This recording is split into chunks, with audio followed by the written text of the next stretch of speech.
Praise the lord. హల్లెలూయా. మీరంతా బాగున్నారా? ప్రభు ప్రేమలో వర్ధిల్లుచున్నారా?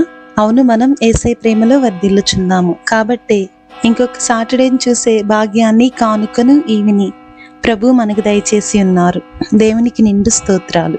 ఈరోజు ఈ వాగ్దానంతో మీ గృహంలోనికి రావడానికి నేను చాలా సంతోషిస్తున్నాను. నాకు మంచి అవకాశాన్ని ఇచ్చిన దేవుని స్తుతిస్తున్నాను. దేవునికి నిండు స్తోత్రాలు. పరిశుద్ధ గ్రంథం నుంచి ఈరోజు తండ్రి మనకి ఇవ్వబోయే వాగ్దానాన్ని చూద్దాం. ఈరోజు దేవుని వాగ్దానము, నీవు నడవవలసిన త్రోవను నిన్ను నడిపించుదును. ఆమేన్. యెషయా గారి గ్రంథము 48వ అధ్యాయము 17వ వాక్యము. ఈరోజు ఈ వాగ్దానం మనందరి జీవితాల్లో నెరవేరునుగాక. దేవుడు మిమ్మల్ని దీవించునుగాక. ఆమేన్.